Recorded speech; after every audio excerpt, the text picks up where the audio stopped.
Hola a todos, bienvenidos al curso de matemática básica. Hoy día vamos a ver el tema de promedio para datos no agrupados. Dentro del índice, dentro de los puntos que vamos a ver, la importancia del promedio, definición, tenemos aquí las propiedades y la aplicación correspondiente. La importancia del promedio se da justamente cuando aparece una información y dentro de esa información aparece el término promedio. Así lo indica la Superintendencia Nacional de Servicios de Saneamiento, donde publicó que el consumo medio o promedio de agua de una persona al día por distrito es el que se observa en esta infografía, donde se logra identificar que San Isidro lidera el grupo con 447,5 litros por día. Entonces es necesario conocer cómo es que se va a calcular este promedio, tanto para datos que provienen de una población como para datos que provienen de una muestra. Si es de una población se nota con la letra mu y si es de una muestra con X barrita. Se sabe que el promedio aritmético se obtiene sumando todos los valores de la variable entre el total de datos. Asimismo, es importante conocer las características del promedio.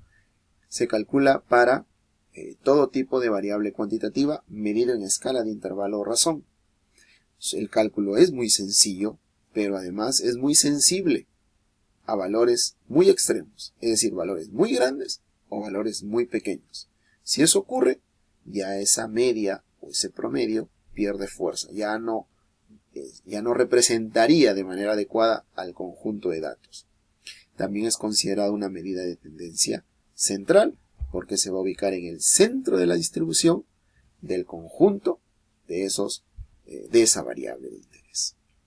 Además, para entender un poco mejor este promedio, a partir de ese ejemplo donde se muestran las estaturas de 10 estudiantes mayores de edad y a partir de ese conjunto de datos hay una serie de preguntas. Voy a ir explicando cada una de estas soluciones. En la parte A, ¿cuál es la estatura promedio de la muestra?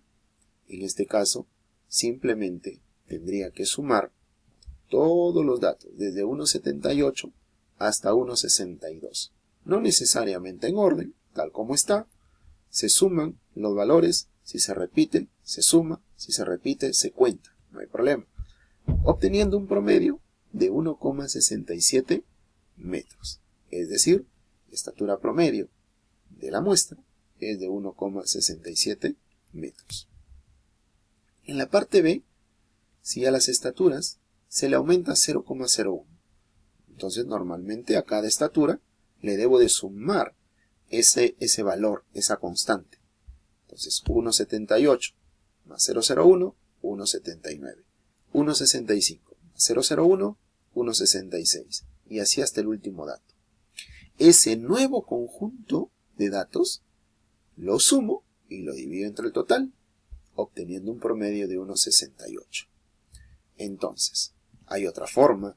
Ese nuevo promedio va a ser igual al promedio de los datos antiguos, que fue 1,67, más la variación de 0,01, obteniendo un nuevo promedio de 1,68. Es decir, estoy llegando a la misma respuesta. Este ya sería parte de la propiedad de un promedio. En la parte C, nos pregunta cuál sería la estatura promedio solo de los 3 alumnos. ¿Qué alumnos?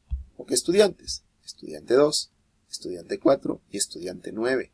Me doy cuenta que su estatura es la misma. Entonces, el promedio seguirá siendo 1,65. Es decir, el promedio de una constante es la misma constante. Desarrollado, resuelto de otra forma, aplicando la propiedad, en este caso de una constante, aquí se logra observar que ese promedio muestral va a ser igual al promedio de una constante. Por lo tanto, es la misma constante. Eso quiere decir que el promedio sigue siendo 1,65. Y en la parte D, ¿qué sucede si sufre una variación de 1% más 0,3 metros. Entonces, a cada estatura le voy a sumar 0,01, 1%, más la constante de 0,3, obteniendo este conjunto de datos nuevos, de nuevas estaturas. Sumo, divido entre el total y obtengo la estatura promedio. Aplicando mi propiedad, ¿puedo encontrar ese promedio? Claro que sí. A ese conjunto o a ese promedio que se obtuvo del conjunto de datos antiguos, que fue 1,67, le voy a sumar. ¿Cuánto le voy a sumar? 1%. 1% de 1,67 más la constante, que es 0,3, obteniendo un promedio de 1,9867. Llego a la misma respuesta. Muchas gracias.